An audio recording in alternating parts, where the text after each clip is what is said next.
hopefully people can hear us, and I'm probably gonna double check this one here on my phone. So still is not happening anything, but let's do that. If somebody is hearing us and is really in the need and in the will of making, having some fun with the three of us, let us know if we are live or not. This could be a great idea, right? The chat should be on your right, people.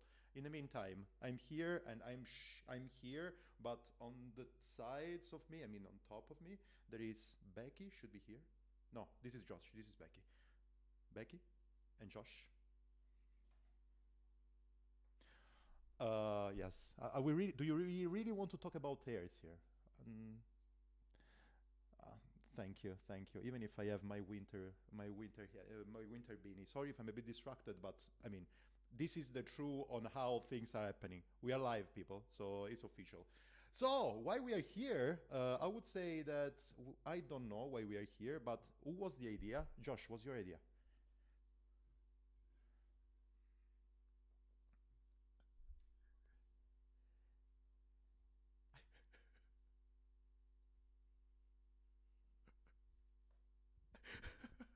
Yeah, we recorded a little bit, but this time it's live. And yeah, I would say that this was basically the reason. We were there, we were following the further east.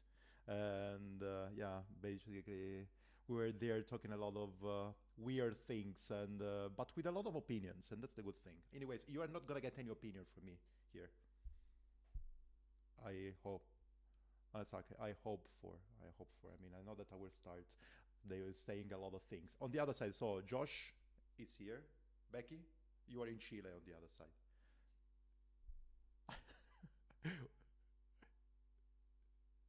That's perfect. That's right. But you know what I discovered today? The time zone, the time difference is not that big.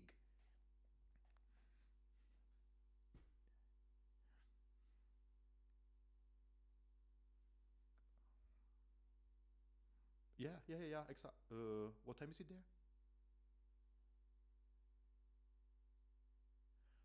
Perfect. And here is sulfate. So yeah, 4 hours, but still, super close. So apart from chitty chatting or whatever, we are gonna start straight away with the corner of the beer. What are you drinking, people?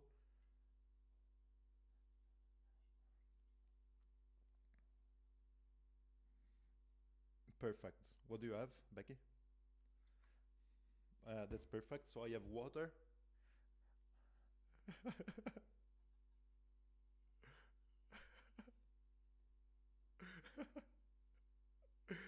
I have water as well, even if it's red. This is my classic and trusty water bottle. And I have also a can of. This is a craft beer coming from Estonia. Pohjala. So I think that this is going to be also another corner. My new job is getting me into so much craft beer. I need to stop it because becoming an alcoholic, and that's not a good thing. But we were saying this is the Caravanserai. This is actually probably the name that I gave to the podcast, and I don't know how to spell it and I don't know how to pronounce it. But the idea here is that to put this circle of people here and meet every now and then and talk about ultra endurance, not ultra endurance, as I wrote today on Instagram. And the idea is just check a bit what's happening, presenting. The idea, let's see if we can follow it, is let's check and present the biggest race. We're going to decide later which one are the biggest race, but let's check and let's present the biggest races of the bunch, ultra endurance. And let's talk about it, participants, cool things. Josh and Beccy, they were in so many of those between media and racing it. And we are going to have something like, I don't know, some good things that they can do, tips, tricks, and also something curious that we can find out there. And then we will try also to have another show at the end of any of these events. The idea is just sit down, make a circle, talk about stuff like we were in a van in the middle of nowhere, probably at the fence in East Anglia. How does it sound? There is something that I need to add.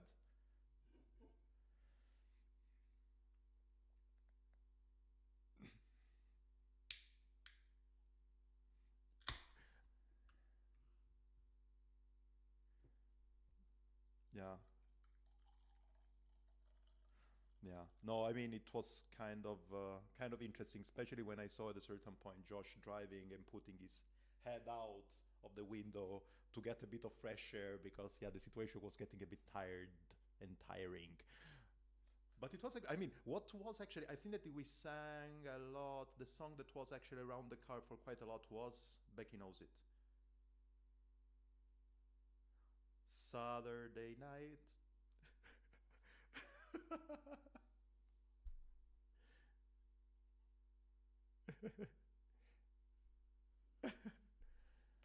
Yes, yes, this is exactly karaoke. It's nothing more, nothing less than that.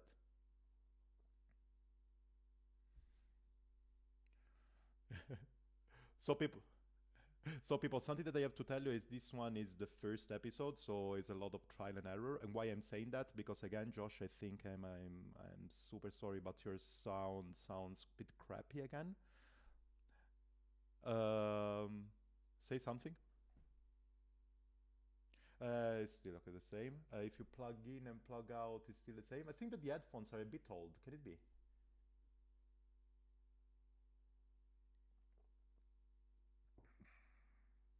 It's not good. You can leave and join again. Yes. In the meantime, we're gonna actually try to. Yes, yes, yes. We are gonna actually maybe I will let Becky present a couple of the races that we are gonna talk today, and also because as I said to everybody, I didn't study, but you can go offline and online again, and then I will take care of it. CEO people, it's pretty clear. I mean, I will use it actually only to record stuff by pushing a button and recording. I mean, a bit of yes, sounds and stuff through a different couple of devices. Doing video live is a bit different. So from time to time, it happens that actually you have a bit of crappy sound. But let's talk about bicycle races. What do you think, Becky? What are we following today? What did this? I mean, now we are at the start of the season, isn't it? Yes.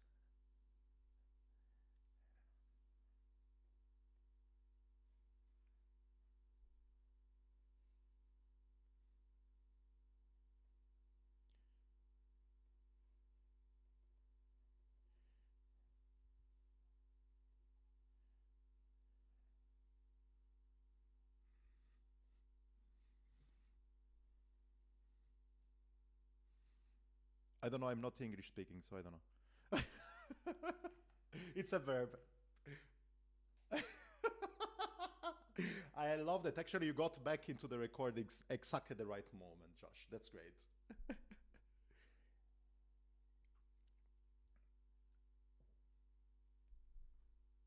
2012, before everything, all the crap went into the fan. It was something like 1 month before.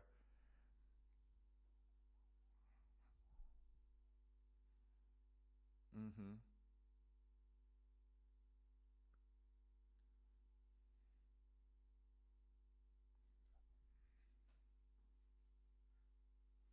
Absolutely. Yes, it was 1 week before. I mean, less than 1 week before everything shut down here in. I mean, between Italy and Switzerland, because I remember that they had already a flight to go to Spain, 2 weeks after, and they told me, no, no, no, you stay home, and then I didn't. But it was great actually. You were in Rwanda.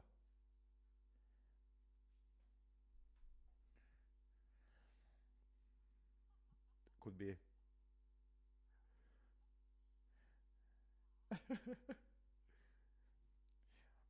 But yeah, the first edition was 2020, yes, February. And then, crazy enough, the second edition was last year, so 2022 October.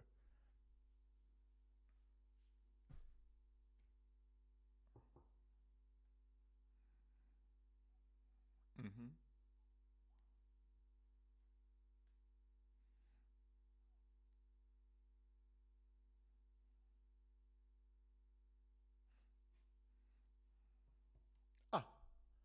Ah, why didn't we do actually this episode on Sunday? We did it today. Probably because the race started already today. That's another good thing.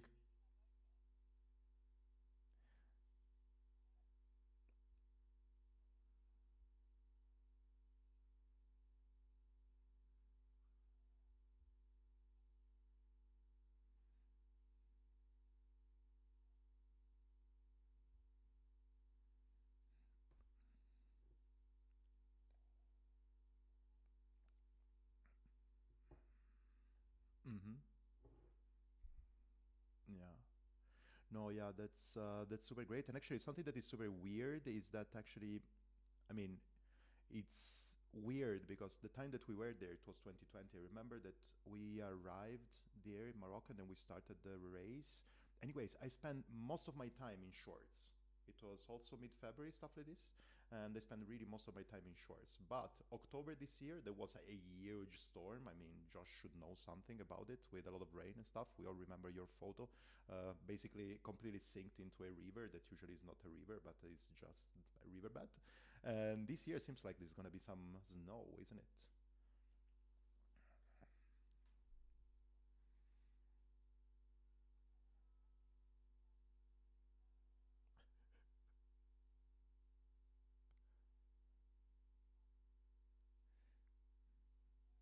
Yeah, yeah, yeah. How tall are you in metric system, Josh? Ah, so yeah, I would throw on the both of us. Okay, let me see what I can do. I mean, that's here it is. Becky's muted on the stream. So people, let's do this thing. Can anybody help us again? Can anybody say something if our audio is better now?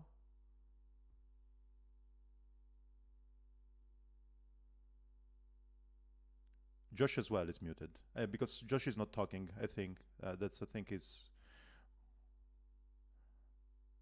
this one should be okay. Give me 1 second. Yeah. So people tell us something. Anyways, we can hear each other, so it's gonna be good enough. Ah, something that I can do. Can you give me 1 second, everybody?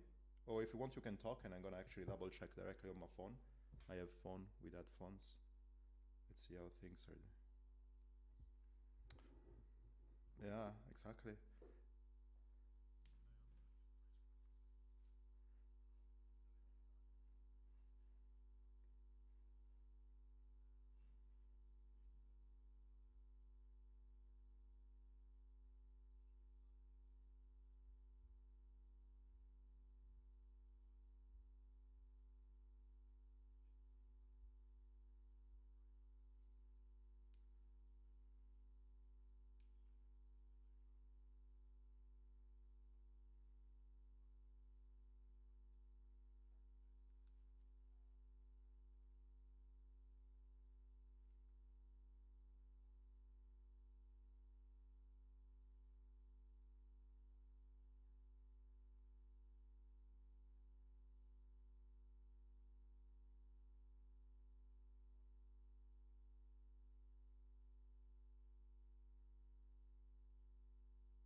Approximately 100 the summit is about 120 kilometers in, and it's a Just before big the climb checkpoint. up.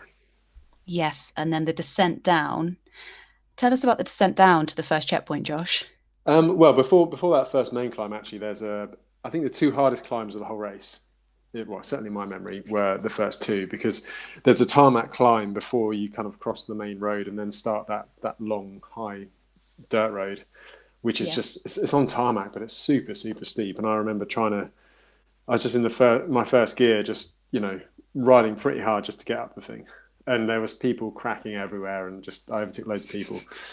And then you kind of cross the main road, and then you get onto the main climb of the race. And this is well, it's kind of starts as a dirt road, and then it must have been like an access road to put in some electricity pylons. So it's steep. It's not really a proper road, is it? No, no, and you're right. It's an access road is a good thing to call it because Yeah. it doesn't really go anywhere once you get to No, the top. and it doesn't really have regular traffic. I mean, I guess there's a fair chance there'll be snow up there. And Yes. it strikes me that when I rode it before, it's the kind of road that if it gets any rain on it, it's just going to turn into mud.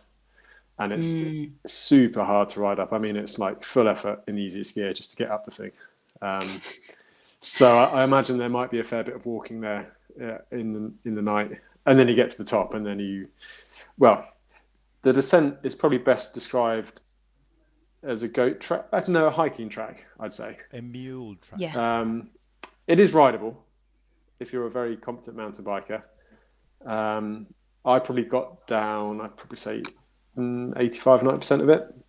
Mm-hmm. But I was concentrating so hard because I was on a drop bar bike that I missed the turn off near the bottom that goes off in a little bit single track. So I ended up going all the way down, being very pleased with myself. I need to look at the GPS and realise that I was just like off track, and it took me 20 minutes to get back up. So I probably lost time overall. Should have just walked the whole thing. Well, yeah, I wouldn't have lost any time. But I think on the whole, most people will just be walking down it. It is the geographical and in some ways a metaphorical high point of the race. It'll be the coldest point for sure, almost. Certainly. Was it 2,200 meters, I think? I'd be very surprised if it was above freezing. My Map Progress says 2,500. Oh, okay. Is it that high? Is it? Yeah. Well, when I was at 2,400, so I was in Morocco in January, just touring, and I was further east in the High Atlas, so it might be a slightly different climate. But when I started at 8 in the morning with wind chill, I got like -8, -9 on the Wahoo. Wow. So it's certainly not the climate you'd expect. Absolutely. No. Or the descent either. There's not much reward for your effort. It really should be the other way around, shouldn't it? Yeah. You really should be able to descend what they're climbing. Yeah. But I mean, that's the hardest bit, isn't it? It's the hardest climb, definitely the hardest climb, and it's by far the hardest descent, and it's probably the only kind of big section that's not fully rideable. And if you are riding it, you've got to be really on your game to get down it. And probably in the dark, I'd imagine it's probably not necessarily worth the risk. Although there are a few people that are very competent mountain bikers who'll be able to gain massive time.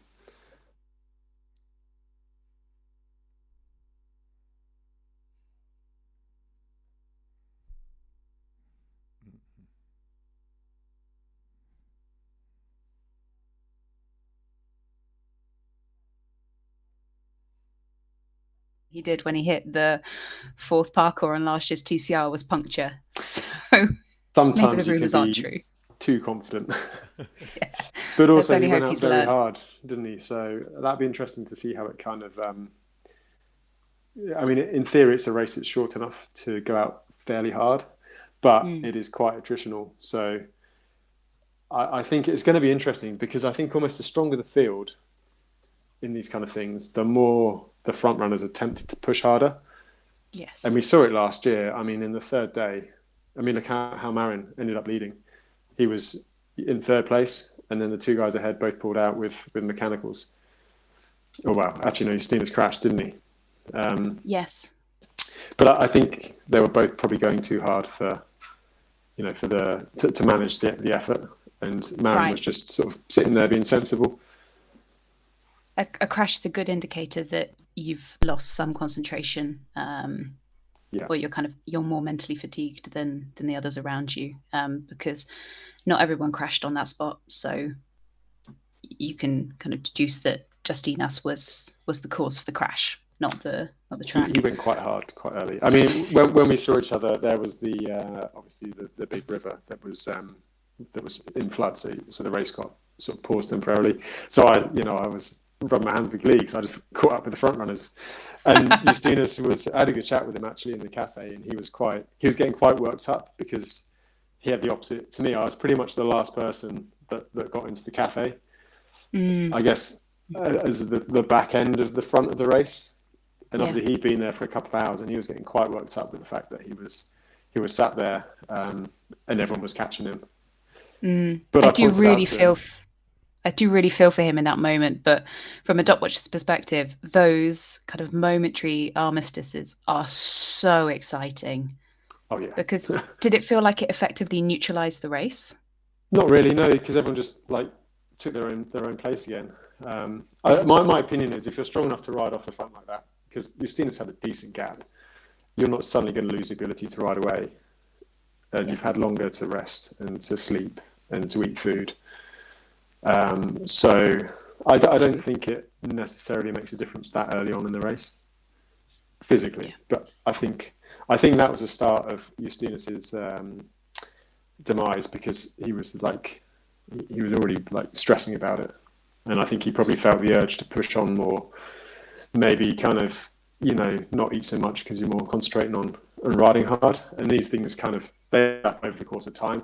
And I think the Atlas course is very unforgiving on that kind of thing. So it's going to be interesting to see if a similar thing happens this year. And already it looks like on the tracker. So they're basically in the foothills of the Atlas. The first 50k are just, well, they're a very gradual false flat, aren't they? Yes. But it looks like there's a little group forming. We probably can't take the tracker. It's too early, like maybe. too much for granted at the moment, because obviously the dots are a little bit bouncy. But it looks and like, take it all with a pinch of salt anyway, because they're only 2 hours and 45 minutes in. Yeah, but I mean, Matteo De Marchi's up there, and a few other people that I don't really recognise. Kevin Benkenstein, Benke, as he's affectionately known, who was second at the Rhino run. He's up there. They're strong guys. I remember seeing this in 2020. There are a few names I recognised up front, but a lot of names I didn't recognise. And it may not happen again, but those names slowly drift back down the pack, and you see those familiar names come to the front through better pacing. Perspective, I think I was only just inside the top 30 at CP1 last year, and I finished 6th. And I think I was probably like not even inside the top 10 until like getting on for the last checkpoint, and the second checkpoint as well. You'll see a lot of change between CP1 and CP2, because it's probably, I think it's like 400k or something like that. It's quite a distance, isn't it? So there's going to be 2 or 3 days where no one's around. It's a long stretch, hey? I'm trying to remember what CP2 was like. I remember CP1 and CP3. It's a little auberge in a tiny little town. I think it's different from probably the year you did it, because they were basically just trying to rip everyone off, and the price of a tagine went up and up and up and up. I was just going to say, I sat there and I watched the price of a Snickers rise, and I thought inflation doesn't happen that quickly.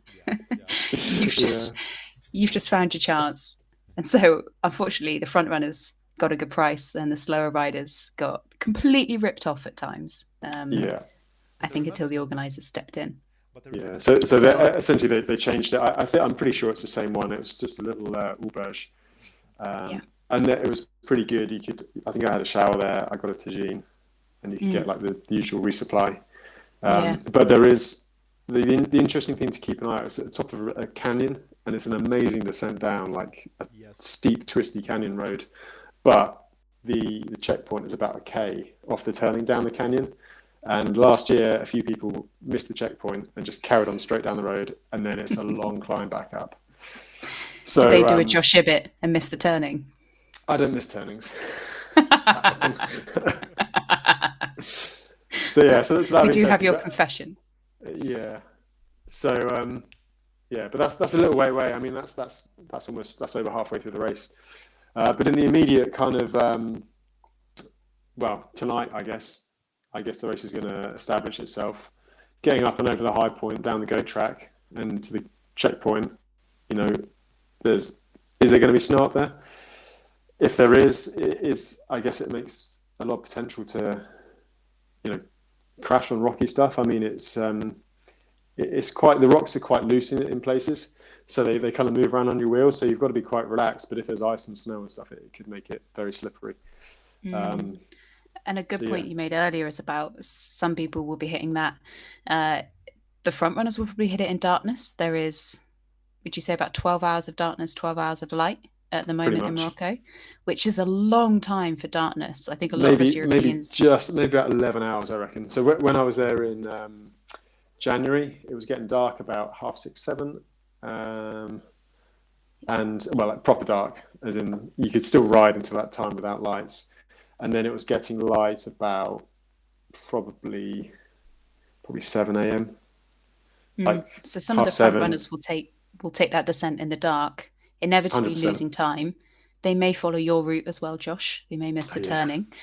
So some of the mid-pack and certainly further back will have a much easier job in daylight. And they'll have tracks to follow if it is snowy. And they will, yeah. But this all depends on who sleeps tonight. And I think that's one of the biggest questions of the race. Yeah. I don't think anyone will sleep at the front. No.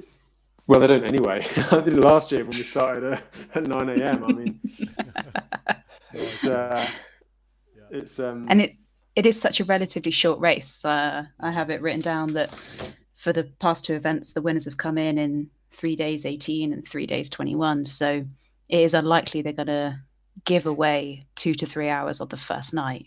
No, and it's slightly longer this year as well, but it's not going to make too much difference because that final run-in is fairly flat. I've not actually seen the profile for the new finish, but I imagine it's going to feel pan flat compared to what they've just done. Yeah, unless they're not going to find another of those tricks that usually Nelson puts at the end of the races, right? Yeah, just a sandpit. Your volume's really low, by the way, Stefano.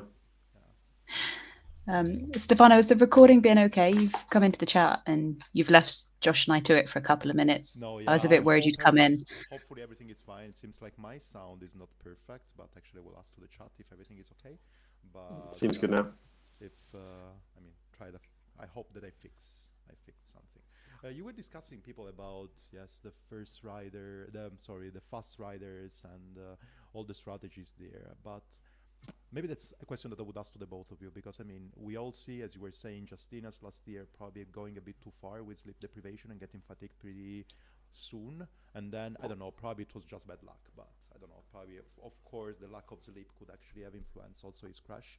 Do you think that this year people are gonna get things a bit more in a different way, also considering the fact that, I mean, as you were saying as well, the first part of until the first checkpoint is quite technical, especially the downhill and everything. Do you think that people are going to rest a bit more, or they're going to follow the lead of Sofiane that in the first year I think is left in total 3 hours or something like this?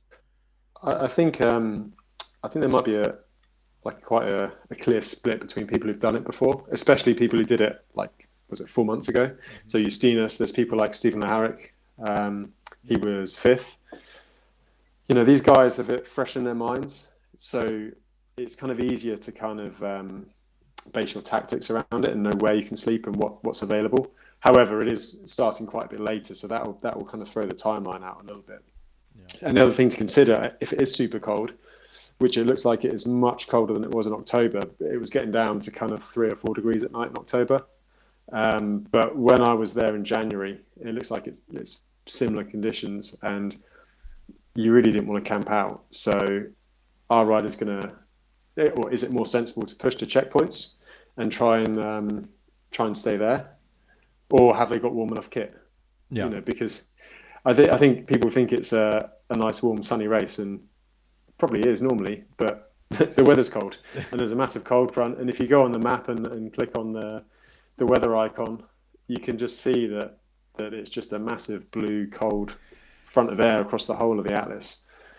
And I found when I was there in January that it was the wind chill. Like I wasn't in shorts and t-shirt very much, and almost even on the kind of the warmer days when I was back on the flats near Marrakesh, I was wearing leg warmers and a long sleeve jersey until kind of like midday at least, until the sun got some heat.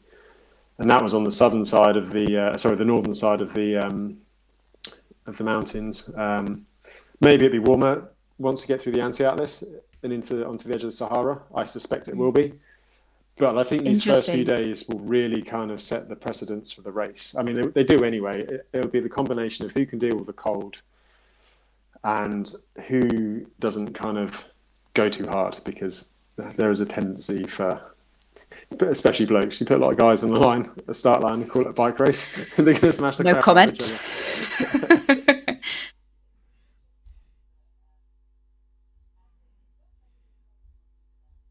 Absolutely.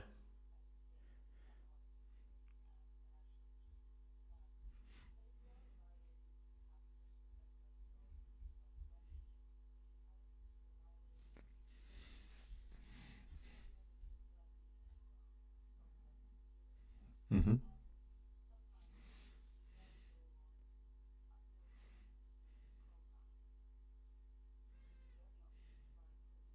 Yeah.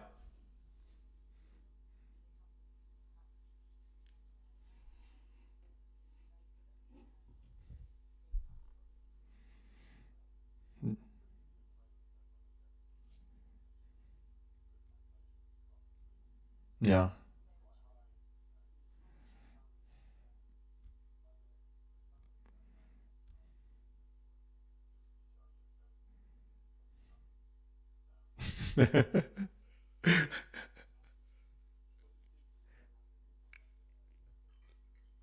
Mm.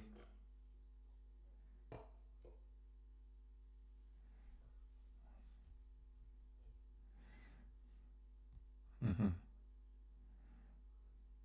Did you bring any? Yeah. Sorry, go ahead. Absolutely.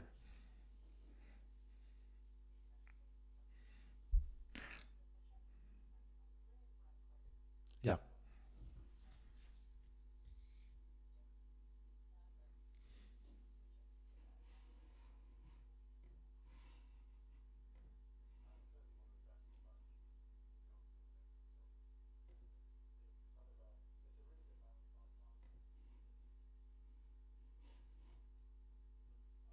And it's pretty out there and it's quite remote at times.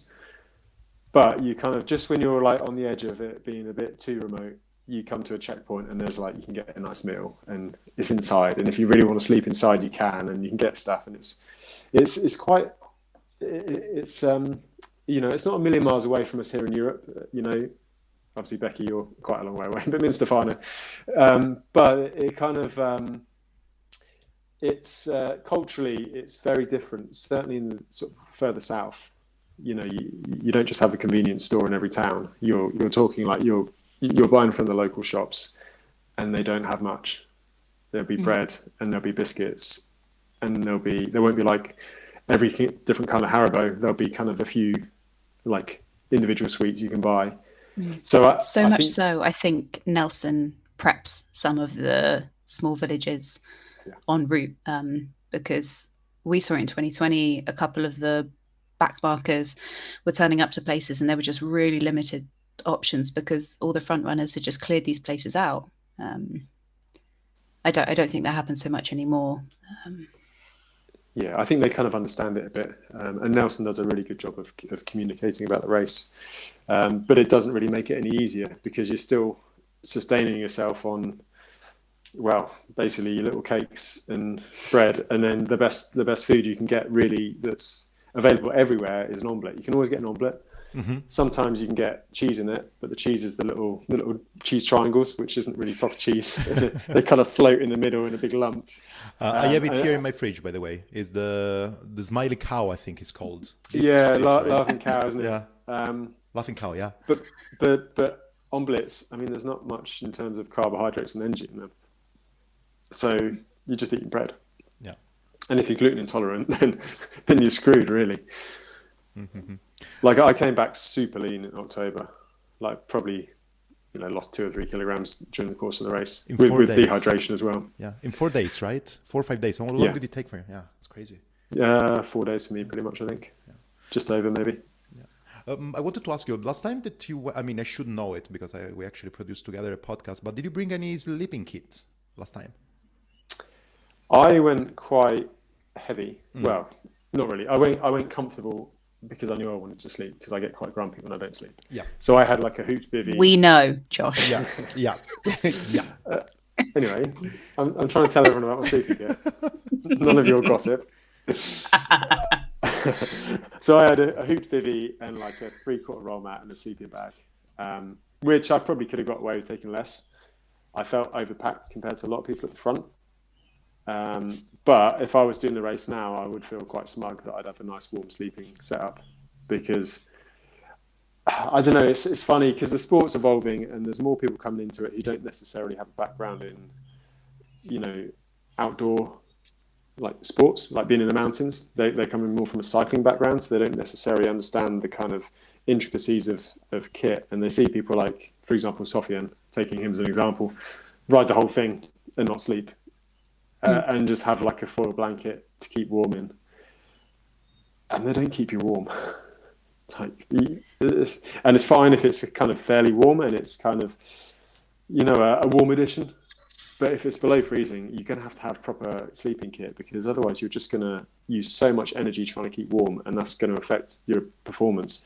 So more so, there's some interesting guys actually who are really strong in that field, who are quite experienced sort of mountaineers. I'm thinking of guys like Stephen White, who was Beccy knows from further. He's been hiking Munros in Scotland in the snow all winter. So those conditions are going to favour guys like that who've got the experience. Yeah. And then maybe the more race-orientated people, like Matteo De Marchi, for example, he's fairly experienced, but is he going at it as a bike race point of view, not like a survival in the cold point of view? So, I mean, there's lots of this. That's why this race is so interesting, and this field is so interesting, because there's super, super strong guys, and it's a stacked field. But it's not just about pedaling a bike, and the Atlas especially so, because it is so remote, and the food options are so limited. Yeah, I just want to introduce one topic, and it's about, let's put a bit more of a bigger story out there. So in the field, there is also Mattia De Marchi. Mattia De Marchi, the first time that he's coming from a background of pro cycling. Then at a certain point, he started saying, okay, I just want to make one of those adventure races. This adventure race is the first one that he did. That was actually the first edition of the Atlas Monte race. He had an accident. He was going super strong at the beginning. He had an accident, and I think he got injured to a thumb. And so he ended up still super good, but I don't know if he actually ended up into classification, because he was together with the other guys, with Federico and the other cow. Anyways, so basically it didn't end up good that time. Then after that, he made a lot of other races. He won Traca, Italy Divide. How do you think he's going to react? Anyways, this is a big race. This is a real adventure. I don't want to say anything against. Italy Divide is also a big adventure, but probably not at the same state of this one. And also last year, when he did the Silk Road Monte race together with Federico as well, he didn't finish. So do you think that this could be actually the right time for him to really make, putting his name in a real race like this one, or? Definitely. It's getting. It's interesting. That's why the sport is so interesting at the moment, because early on, I'm going to hark on like I'm some old guy. Like when I started, which wasn't that long ago, really. In my old good times. Yeah. Back in Is this rim break 2015. era, Josh? Yeah. But the people that did it kind of had a bit of a thirst for adventure, and were probably a bit more hardened or experienced at doing weird stuff like that. But now it's becoming so mainstream, like I was saying, that people are coming in from cycling, and it's like the ex-pros and people who've lived at a pro peloton, and they're phenomenal cyclists, but they don't necessarily have those skills. But people like Matteo, they've been at it for a few years now. If you've done Silk Road, you're gonna have some pretty harsh conditions to deal with on that. So in theory, we know he's got the fitness. He's probably one of the fittest guys, if not the fittest guys in the field. Have his skill, or has his experience of these conditions, have they caught up with him? And is he on a mountain bike this year? Because I think he was on a gravel bike the first year, wasn't he? Yes, yeah, they were sponsored by the 3T. Also, yeah, that's the 3T Explorer. This time they have a mountain bike.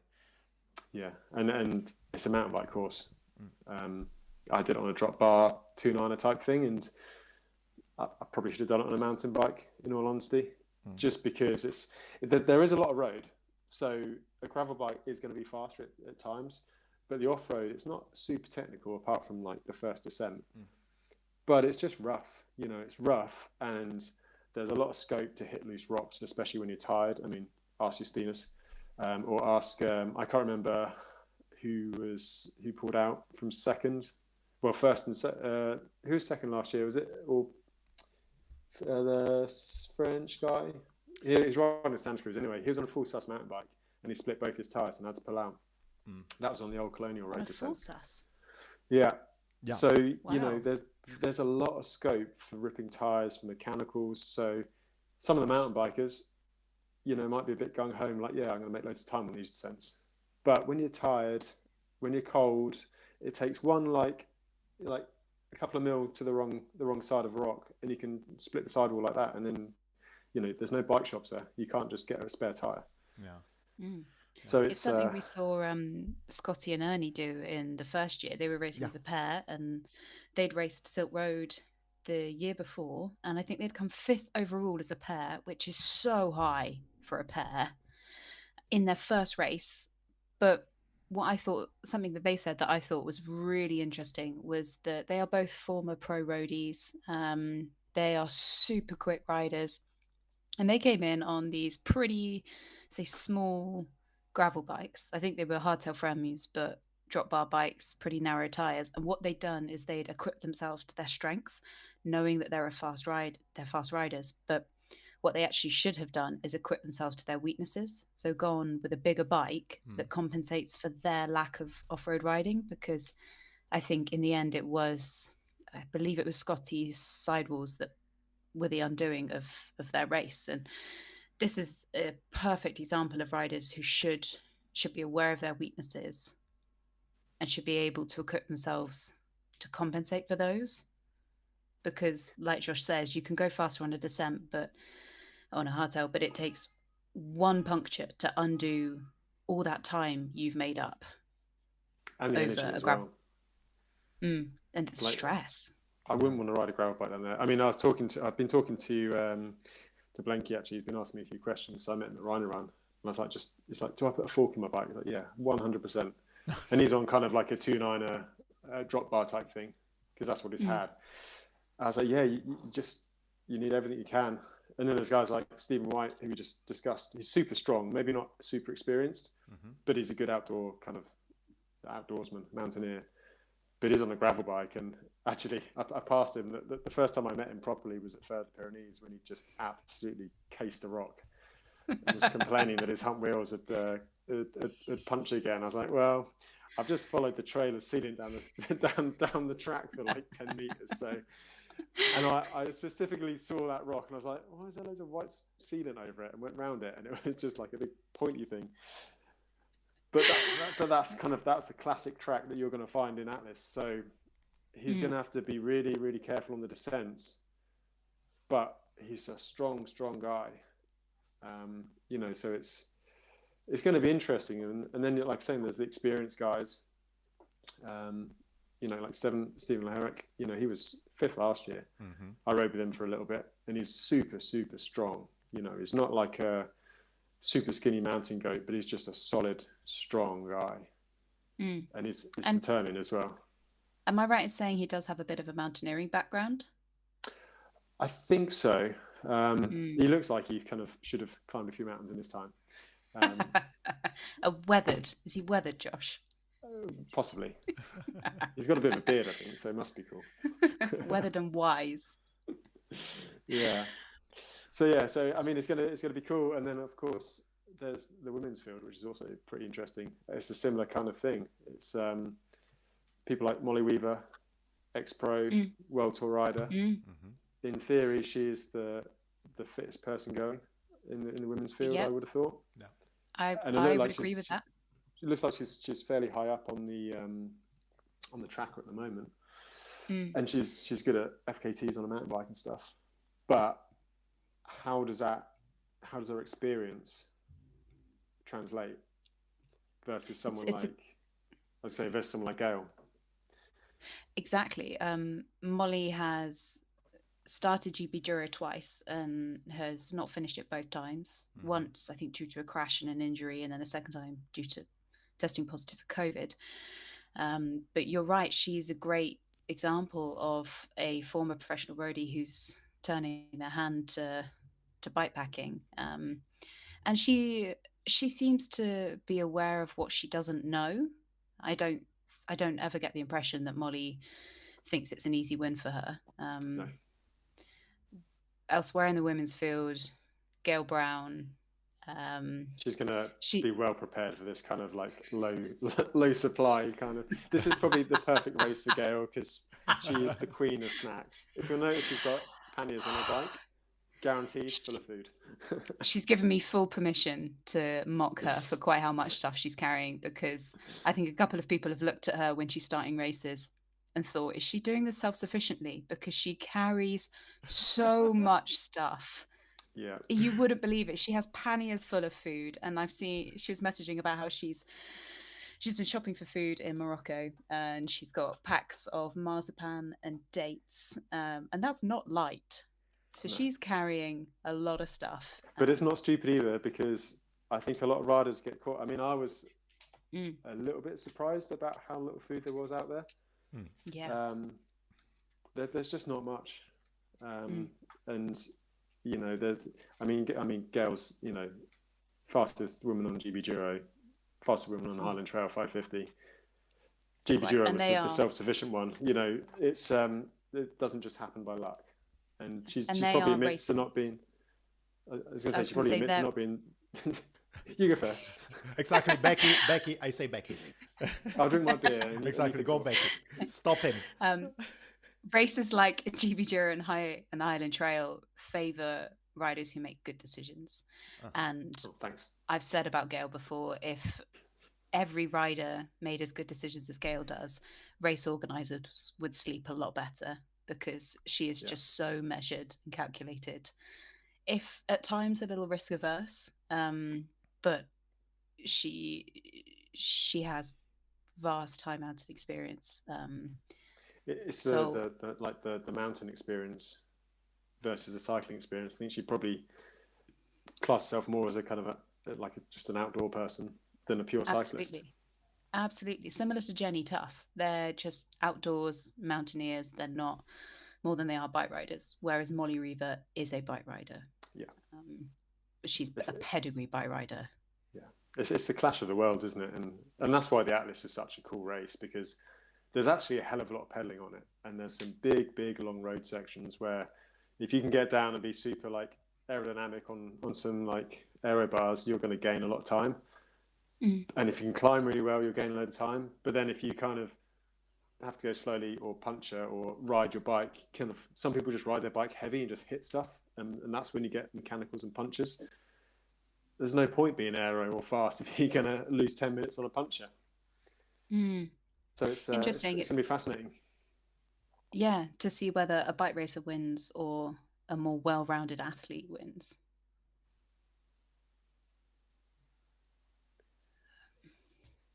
Sorry, people, I was getting actually a bit into the technicalities here. So if you hear me not speaking, it means that I'm faffing around with all the things there. We'll just carry on rambling then, shall we? It's okay. It's okay. Yeah. No, but I think you can continue like this forever. No, I just want to have actually another couple of topics that I would love to take to kick off here in the Atlas Mountain Race realm and, let's say, side of the world. The first thing that I wanted to touch base is, let's go into a bit less racy. Let's go a bit more into the everything else around it. So of course I was checking exactly this article here, that is the rigs of I mean, if Camille is listening to us and we listen to us saying rigs, is gonna go crazy. The bicycles of the participants. I saw, of course, you're gonna find the classical, I mean, the usual suspects there, a lot of mainstream kind of brands being there. But the thing that I actually noticed a lot is that there are tons of custom-made bicycles and I don't know, something like cool things and a bit of let's say hacks and stuff. I mean, that's something that is a bit refreshing because I mean, having not only bicycle off the shelves but also something that at least is hacked or if not custom made. And of course I saw tons of mountain bikes. I think that I counted maximum 5 or 6 gravel bike. I mean, one of the gravel bikes is the one from Alan Shaw. But I mean, I think he has 750 millimeters tires. So anyways, they're not. I think people have learned the lessons, haven't they? And I think generally a pattern is that more and more people are using mountain bikes, like hardtail 2.9ers, over gravel bikes. And if there's any doubt, people sort of revert to the mountain bike over a gravel bike. Yeah. No, absolutely. But for the reasons we just were discussing before with like punches and just comfort and things like that. Yeah. Comfort's a good one. You can, if you were to break down this race into 5 days, you could probably, and you knew you had a hotel at the end of every day, you probably could do it on a gravel bike. But when you're going back-to-back days, having a bigger bike and more comfort does equal speed at the end of it. Definitely. And it's not always like immediate either. Sometimes it just means you're fresher at the end. And there's a long pedal at the end. I mean, with that extra section, I guess it's another 100K. So it was like a good 50k flat section, and there's some quite stiff climbs as well after the last checkpoint. You know, it's not easy. And there's the donkey track, which is just a kick in the teeth. It's like a classic Nelson, isn't it? Absolutely, absolutely. We all know him, and I think that actually, especially you riders, you know him better. But it's exactly what you're finding. And another thing that actually that I found out is also I found out a couple of old bicycles. I mean, I don't remember the name of the rider, but actually he had something like a Cannondale of 2002 or stuff like this that he just bought secondhand a couple of years ago, and all these kind of things. I mean, this actually shows that, of course, in order to be fast and in order to win the race, you need to have the perfect bicycle and everything. But also on the other side, all the riders that are just there going to enjoy or to live the adventure, they feel comfortable with the bicycle that they have and they use it. And better to have something also because most of the time you have to fix the bike, you have to put some stuff back in place, and everything is better to have the bicycle that is always with you instead of getting a new bike just for the race. And that's also kind of a tendency that I'm seeing over and over, and that's something that is really cool. I mean, in my opinion, as I was saying, just on my eyes, seeing old bikes or steel bikes doing this race, it's super cool. I think that also Rich, right? Also Rich has a steel bike, isn't it?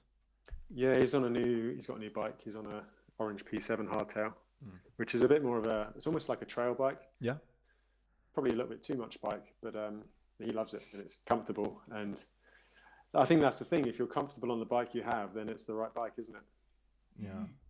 No, yeah, that's definitely. I mean, it's a great point, and as I was saying, this means as well that a lot of other people are really embracing, anyways, this adventure cycling, and that's something that I can only appreciate, and that's nice. I mean, if I was there with my podcast, for sure, I would have had a lot of topics about mid-pack people there, just to have a lot of fun and stuff. Hopefully, somebody of them is going to come soon. That's where the real stories are, though. Yeah. You don't find those out until they're on their phones. Yeah, exactly. I mean, I try to make something cool with you, but actually you just put completely my production into the bin without having connection on the phone. So when I did it, this was the last time in my life that I'm going to make a podcast with somebody who is there riding for the win. I think it was an excuse, by the way, Josh. You have to be completely sincere. I think that time for you was just an excuse. Yeah, I just turned it off. I don't want to talk to you anymore. Exactly. Stop it.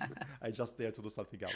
No, another topic that for sure between the three of us that we are really into we were in Morocco for this race, and you were in Morocco as well, Josh, a few months ago, 1 month ago, actually, beginning of last month. What do you think 1st of January. Yeah. New Year's Eve, that's nice. What do you think is going to be the coolest piece that, really geographical area that they're going to tackle? Do you have a couple of things in mind? Well, it's super diverse. It's I think they'll be super surprised. I certainly was. I'd been to the Atlas before once, and you kind of ride out of Marrakesh, and it's kind of like normal mountains. But then you get over the back there, and certainly, probably there's the big 100k section after CP1, where the river crossing was last year that was flooded. You go through there towards, I think you drop towards Afra, and it's like you're dropping into the Grand Canyon. It's just incredible. There's massive rock sort of formations and a really cool descent as well. So that'd be good. And then I don't know, it just changes all the time. Sometimes you got big, the ground just goes purple. It's must be some purpley kind of minerals in the rocks. It's just a bit bizarre. Either that or I was very tired and seeing things by that point, but who knows? I think for me, one of the highlights on the route, we couldn't drive it all. A couple of the roads are a bit broken, so we didn't drive the whole route. We had quite a few way around. Ever the understatement. Yeah. One of the places that really stood out to me was coming into the third checkpoint in Tafrout, and it's such an oasis. We'd just come in off this really open, exposed, barren, red landscape where all you could see was just rolling red hills, and then we dropped down, and there was this really luscious, almost holloway with the trees growing over the road. And I distinctly remember hitting this road, and the first thing we saw was a German motorhome, and I thought, we're back in tourist land now. Yeah. There's a lot of that. But it was just stunning, and it was so green. And I can imagine for the riders who'd been out in this really dry landscape, that dropping down to somewhere so luscious would have been such a relief. I remember getting to that area, and there's like a before you even get to the town on the race route, there's quite a big climb before that, and you go into this big kind of like gorge with an oasis sort of in it. Yes. And they had like a water pipe, or like an open kind of like irrigation thing, and I just remember sitting there and just sticking my head in it and just washing the salt off, and because you're not seeing any really, well, there was some flowing water, but it was brown flood water, but like crystal clear water you could just splash in your face. And that was like that was late on the third day, nearly the fourth day. Yeah. And that was the first you really saw, really. Yeah. One thing that's really interesting for me is this new run into the finish, because the race has historically, for the previous two editions, finished much further south, and the final approximately 200 kilometers are unknown. I have hiked the Agadir to Eswaria coast before, and it is surprisingly remote. It's the Atlantic coast, so it's pretty ruggid, pretty wild. It's really popular with surfers, but it's stunning. And I think it adds another dimension to the race that you couldn't find further inland. I'm just looking at it now, and it looks like there's a few forest stuff along that coast, according to the map. Yeah. But it looks like it is a predominantly road and tarmac running. There's a few little off-road bits, but from I was walking along the beach, so I hope the riders aren't doing that. Yeah, I mean, although you never know. You never know. I wouldn't put it past Nelson. Yeah. We have to send him a message. Probably he's gonna answer us now straight away. Yeah. I cannot tell you, but yeah. No, but this what he'll say is like, no, it's fine. It's all rideable. Yeah. Exactly. That, it's a lie. It's 97% rideable. Yeah, apart from percent. No, actually, a couple of things that actually really I remember really clearly in my head actually are, one of it is actually when you are going really south and you're really going super close to the desert, and there, I mean, landscape, villages, people, food, everything is completely different. So really you are getting into another Morocco. And that's another thing that, for me, it hits me so much. It was, I think, between checkpoint 2 and checkpoint 3, and I loved it. And I have to say that the old colonial road, that's another thing that you have to experience. I loved it. It's a bit of a pain in the butt, especially with... You obviously weren't riding a bike up it. No. I was in the car, but I wanted to have it. I mean, I wanted to be on the bike at that point. Apart from, there were actually these huge kind of holes into the road where everything collapsed. There it was scary. I saw a couple of people doing that and really going down and then coming up again and climbing up again. It was super scary. There's actually some paths around it, and I think at last time a few people were just climbing straight down the sheer face. So to kind of put it in context, it's an old road. I think the French built it at some point. Yeah. And it's kind of banked up on one side with rocks into the slope.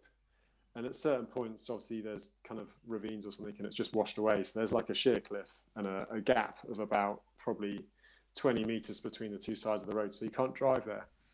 But there are kind of little paths, like little goat paths around the side. But if you get them in the dark, you can't actually see them. And they're probably like 5 or 6 meters behind you if you get to the edge. So in the October edition, some people were just clambering down, taking absolutely hours, probably causing themselves a bit of danger. But if they just turn around and walk back like 5 meters, there was a nice smooth path around. No way. You better not know it.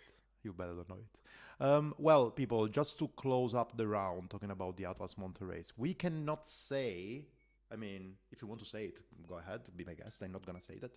We don't want to say who is the winner. Who do you think is going to be the winner? But at least, do you think it's going to be a faster or a slower edition than the 2 years before, the 2 editions before? I think it'll be slower, mainly because of the longer distance. Average speeds wise, I think it might be a little bit faster.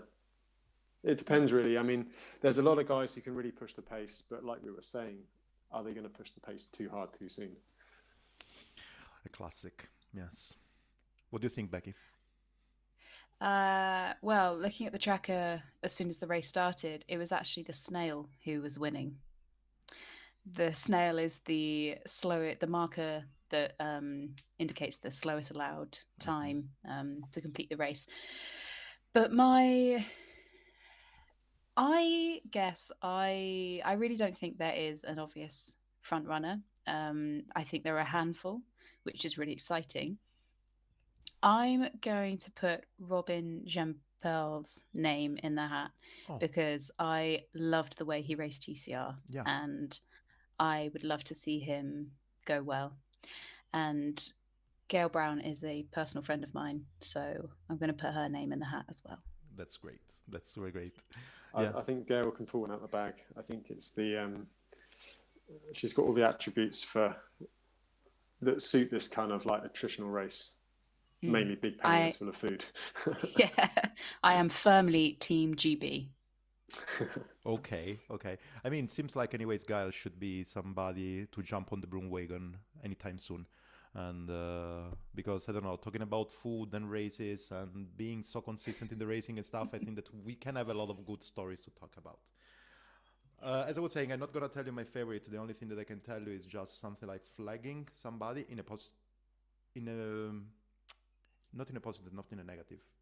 I need to flag somebody, and it's actually Paul Voss, former pro cyclist, not because he's going to be the winner or not, but actually because he's part of a podcast that has exactly the same name as mine, but in German, the Besenwagen. So I would say if Paul wins, I think that then at a certain point we understand the Besenwagen is going to be the competitive one, the Broomwagen is still going to be the one that has fun talking stuff and actually checking around, also making a bit of mess with the. Is that why I've had to change the name? Yeah, probably I can change the name as well. I can call the Caravanserai then, and that's it. No, but yeah, I think that actually, you mentioned anyways, the people that you think that they can compete super good and not gonna go there and say any name and drop any name from the hat. It's just, I'm all the time and super fascinating on seeing who is finishing and how things are doing. And anyways, I think that this year, probably because another cool ride is coming pretty soon in May, and it's gonna be a premiere. It's gonna be a new one in a place where usually you don't do so many. I mean, TCR goes there pretty often, but I'm talking about the Atlantic race. Seems like a lot of people and the kind of, how would you call it, habitué, they're gonna go there. So that's why you don't see so many here, apart from Justinas, of course, that I think that after October he wants actually to do something and perform good. The same thing with Mattia. But yeah, although I can't see Justinas on the tracker at the moment. Yeah, but like last year, not even last time, right? He was actually messing up with the tracker. It's always the same. Well, I can't really talk on that front. I realised about 20k out that I've not turned it on yet. Looking at the tracker now, there are a couple of people firmly off route. Jürgen Trepp and Andreas Wittkemper. So we can only hope they've had a minor mechanical or they've just had a little navigational issue and there's not a major problem here. But I'm surprised how excited I've become just from the first 3 and a bit hours of racing. From the other side of the world as well. I mean, you should forget about these things. Go out. Chile is so cool. No, actually, still, I was saying, puffing around. Maybe we should call your mom anyways, Josh. She knows a lot about dot watching. She can tell us a couple of I think that she understands that both people that are off-road and also Justinas, I think that she will give us some tips and ideas on why these things are happening. Exactly. Yeah. Do we want to talk and take 5 minutes, 10 minutes about the race around Rwanda? I didn't study. I have to say that I didn't study, but I mean, that's another amazing race. I think that this time I was reading it into the Dot Watchers website. Here we are. That is excellent. Yeah, I mean, I read it all the time. Excellent plug. Thank you very much. No worries. I mean, I can do better now here by putting also, here it is. Look at that. Oh, Stefano, you're spoiling us. Exactly. But actually, it's the first time that here, a race on .watchers.com is called an all road. Because good spot, Stefano. You see, all road apart from the off road. Yeah, this is the off road one. This is the all road. There is something that is actually called, I don't know. You should say that on .watchers.com. There is any race that is called the gravel race. Yes. Yeah, we have gravel as well. I I didn't want to put you in the corner. I'm sorry. At all. I should probably hold our hands up and say that it is very hard to categorize racist terrains. Yeah. And we've had all road is something we've just introduced. So I think we have off road, gravel, some are mixed terrain, some are all road, and some are road. And the main reason we introduced all road because we got some criticism for describing races like the TCR and Two Volcanoes Sprint as road races because they do include a little stretch of off-road. I say little in terms of relative to their overall length. Okay. I don't want to get into this conversation, but then in this case, let's call also Strade Bianche in the Pro Cycling Tour, and let's call as well the Paris Tour, then also all road instead of road. I mean, if you're doing races that are fully drivable, but it may not necessarily all be on tarmac. So like dirt roads and things like that. Yeah, it's very hard to categorize, especially because I mean we all know different countries have different versions of dirt roads and tracks, and trying to find one system to categorize a global terrain types is really hard. So yes, we've gone with all road, but we're also open to criticism. It's okay. No, it's just that.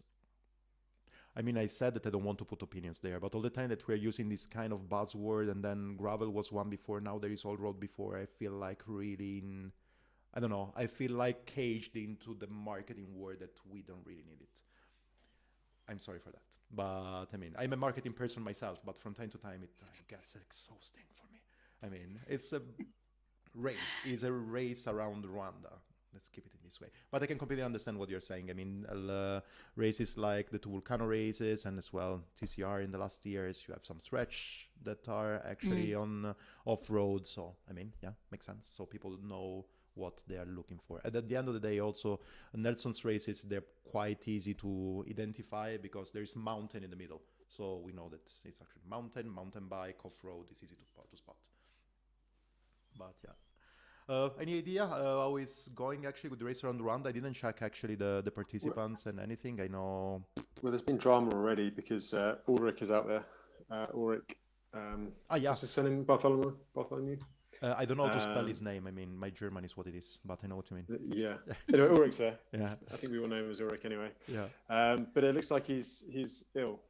Yeah, I read so it. The race starts Sunday. Yeah. And he looks like he's currently in bed. So not sure whether he'll recover in time for the start. But then even if he starts half a day later, there's no ruling out him just catching up anyway. Yeah, exactly. He doesn't care so much about sleeping or whatever. He paces and he goes as fast as possible. And yeah. But again, it's a similar race to Atlas in terms of resupply. There's not an awful lot. You've got to be used to getting hungry. You'll get kind of dry bread at most shops, which does wear thin after a little while. Packets of basic biscuits, and then at the checkpoints, some of them are fairly good. The first one at the Randon Cycling Centre, they're prepared to it. You know, they're used to cyclists and what they like to eat and how much they like to eat and how quickly they like to eat. But later on, you're talking like kind of best part of an hour for a very small bowl of pasta. Yeah. So yeah, it's short enough you can kind of, I guess, muscle your way through it. But you've got other aspects as well. I mean, a lot of it's at altitude. A lot of it's over 1,600 meters. It goes up to nearly 4,000 meters. Wow. Okay. It's very warm in places. It can rain. The roads, I mean, all road, I think, is a very accurate description. All of the roads used. I mean, the tarmac roads are just like silk. They're the smoothest tarmac roads you'll ever see.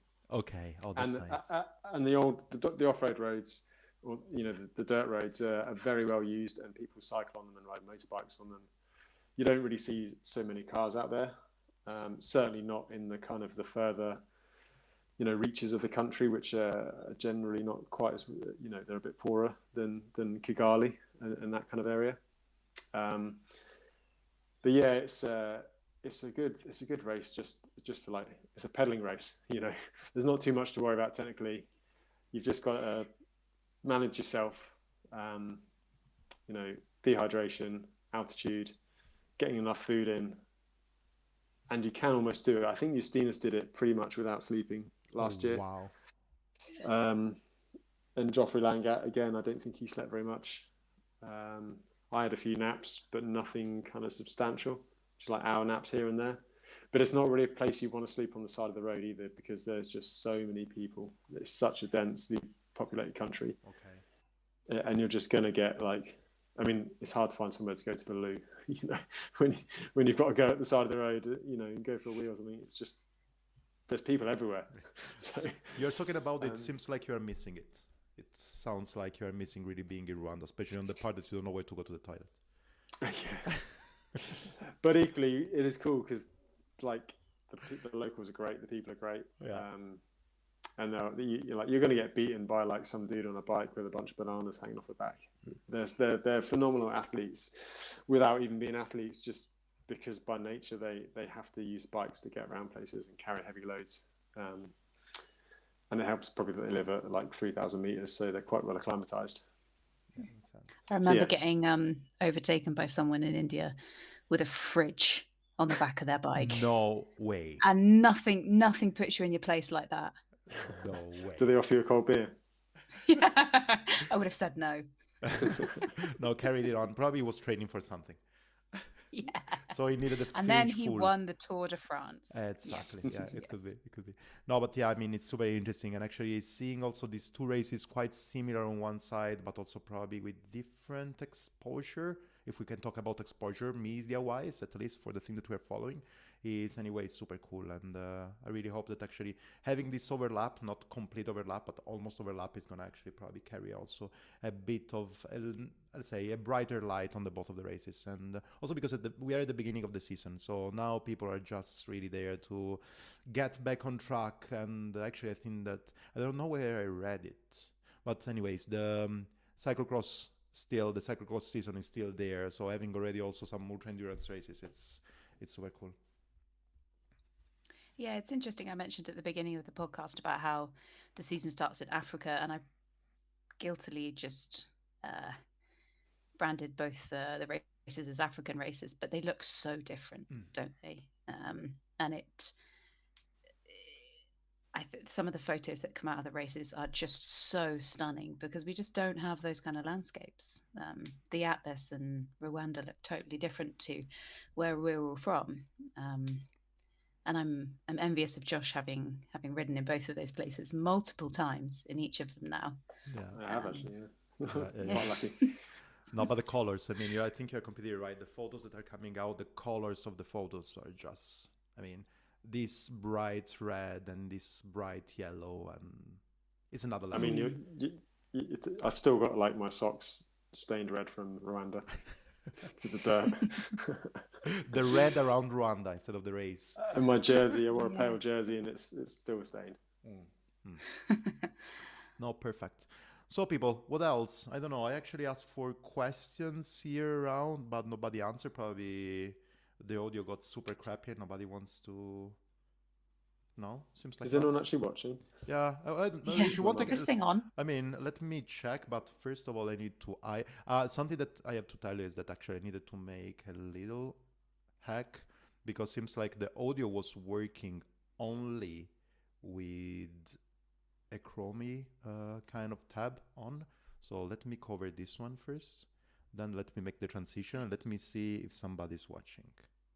I don't know what you're on about, to be honest. Actually, yeah. I cannot. I mean, I don't want to say anything because it seems like but I cannot check it. So, 16 people are watching us. Oh, thank you. So sorry for ruining your Friday evening. Yeah, I mean, it's not absolutely bad. Oh, I mean, you could have just listened to it and not to watch us as well. Yeah. You could. The point is that I don't know if they could listen to us because it seems like it was a bit of a mess, and I don't know if I can make any podcast out of it. But at the end of the day, I had fun. I don't know what you think, people. Well, yeah, we had nice socialising, didn't we? That's my socialising done for this month. Yeah, exactly. I can't wait to go to bed. No, but apart from that. What else I wanted to ask you people? Let's talk about that because it's the first episode of the season. Let's say that it's the first episode in general.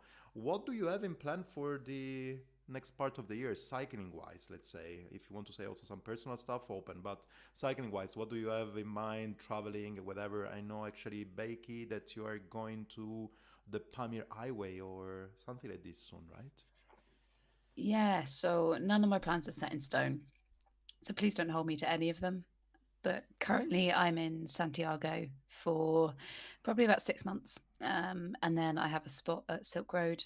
And I promised myself that if I would go to Kyrgyzstan, then I would also tick off what is probably the top of my bucket list, and that's to ride the Pamir Highway. Yeah. So I will probably, the current plan is to spend July and August in Central Asia. And then while I'm in Chile and probably later to Santiago, I'm doing a bit of touring, cycle touring, and a few workaways. So as little work as possible is the answer to your question, Stefano. That is my plan. That's That's mine too. I mean, yeah, but this sounds perfect, people. Do you have anything in mind riding wise, Josh? If we can, well, the main thing is Beccy has to go to the Silk Road, so we could do a live version from the Silk Road. The both of Yes. you. Okay. I shall be there too. Okay, that's Yes. perfect. Hopefully.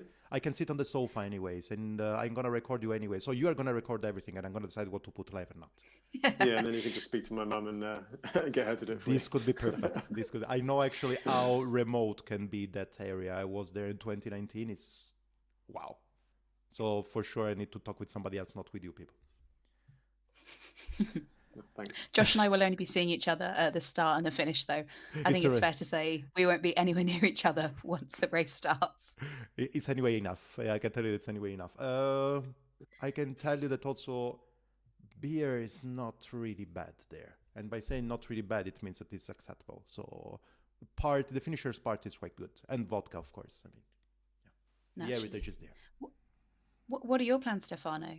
I mean, also there, don't make me accountable for what I'm saying, but I will try to be in April in Aragon.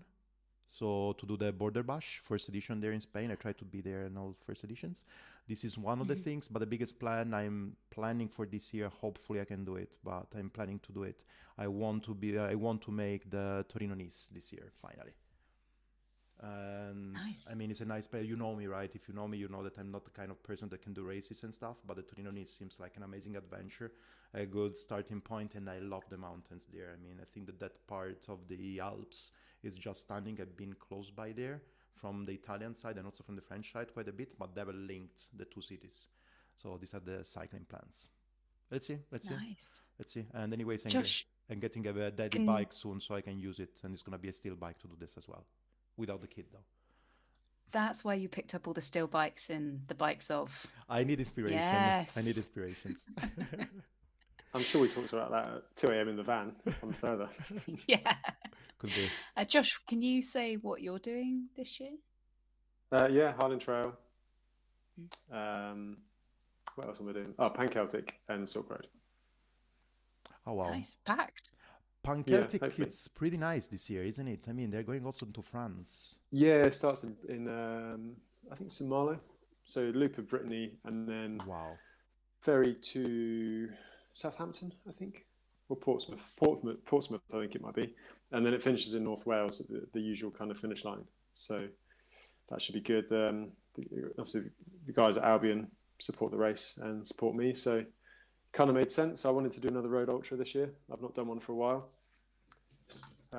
We can consider the Pan-Celtic race a road race, then.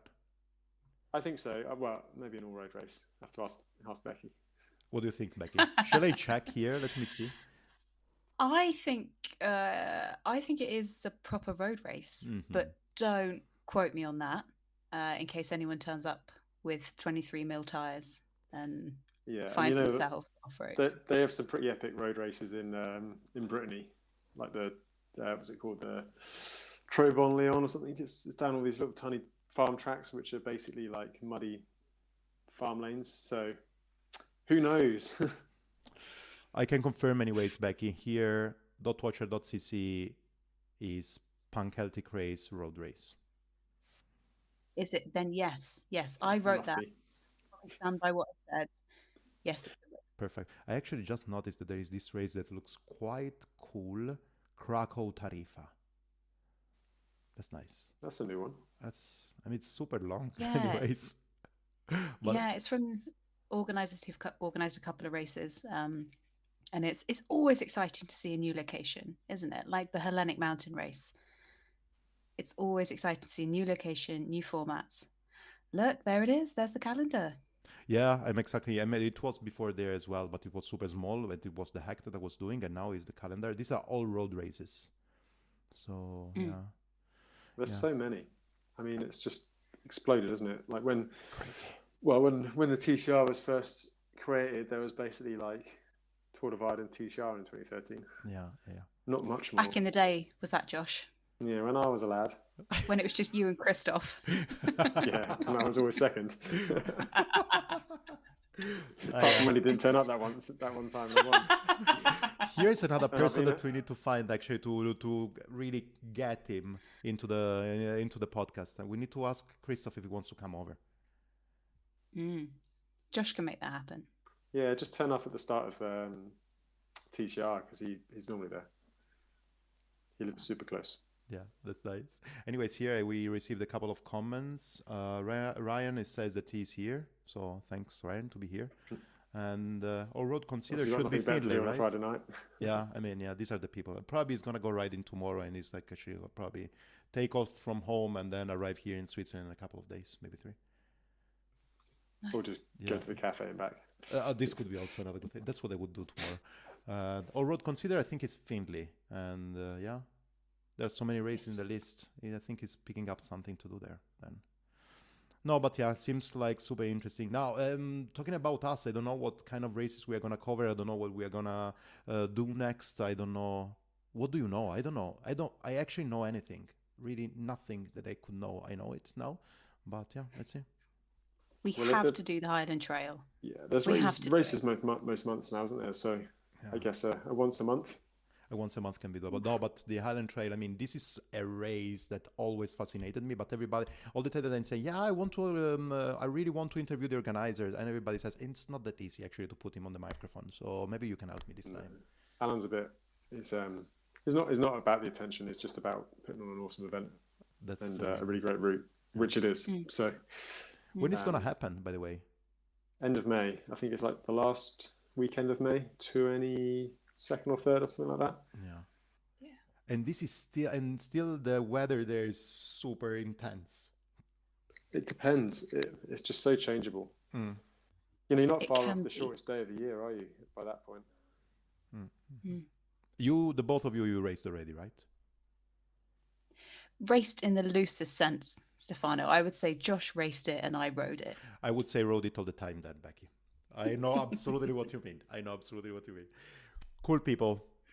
Shall we wrap it? I think so. Before we scare everyone else off the live feed. Yeah, let me see if there is any other comment, because otherwise it would be rude not to answer. No, I don't think so. People, thanks a lot for listening. What do you say in this kind of situation? Please be sure to... No. Wait a second. Josh, you are here. Josh, you have something to say. You're going to do some comments on everyday... On every day, more or less, in the Atlas Monte race, don't you? Do you want to say that? Well, my plan is, I mean, it's going to be a bit experimental, much like this. Yeah. So this is a good warm-up. But my plan is to do a short daily kind of maybe 10 or so minutes, just see what's going on in the race, get the map up, talk a bit of nonsense, and maybe show a few clips from the footage I took last year during the race, just to give it a bit more kind of... just to make the map a bit more interactive and give a better feel of the race, and probably express some opinions about what's going on. So that's going to be some kind of YouTubey thing if I can make it work. You are going to do it. If we could do it all together, you can do it as well. It's not a problem. Alone is easy. I mean, it probably is not the funniest to do it alone, but for sure it's easiest to put it on. I can tell you. And at least when you are offline. Look out for that. At least when you're offline, then as soon as you push the button, you know that everything goes directly into the sync. But that's another story. But no, actually, the thing that I want to say is that, we are going to be sure to follow you. So we're going to see how the race is going on. And actually, it's always good when somebody's making some commentary on the race. At least it's a bit easier, because that's something that I have to be completely sincere in saying. And I hope that people they're not going to get offended. I'm not the kind of dot watcher person. I get bored super easy. So at least having somebody who makes comments, or having, for example, an amazing podcast like the one at the TCR, It's super good. I thought you were going to say this one. Like this one, of course. I mean, like this one, of course. But we are not gonna follow the race every day. But yeah, having somebody who is telling me the story is always the best. So yeah, let's see. I really be sure that I'm gonna be following it in one way or in another. Yeah, and well, we'll see how it goes. And of course, there's the Dot Watch stuff as well. So lots of different formats to follow races now. Absolutely, that's super nice. That's super nice. Cool. Then let's see what is going on. Thanks a lot for being here tonight, everybody. And I think that I need to all go... 16 of you. Yeah. Let's see. Let's see. I mean, wait. I need to make the trick. No, I'm gonna check it later. I'm gonna let you know. And no, the thing that I want to say, yes, I need to go and have dinner also as well. Now it's 9:45 here in Central Europe, so probably it's time. But it was a great fun, and maybe we can arrange something together next week to do something like a commentary on the race, or otherwise, so you are gonna see us just commenting the next one, and then the next one, and then the next one, until actually you're not get bored like Ryan's kids. So Ryan is saying that his kids are bored as well. So is Ryan trolling us? Yes, I think he does. I don't know. It was super helpful helping us with the audio anyway. So that's kind of nice. But anything else is just trolling us. So yeah. People, thanks a lot for following us. And I'm going to stop the streaming. You two, just be sure to be there because I want to say goodbye in a proper way to the both of you. Ciao, people. It was a great pleasure. Ciao. Thank you, everyone. Ciao. Bye-bye. Bye.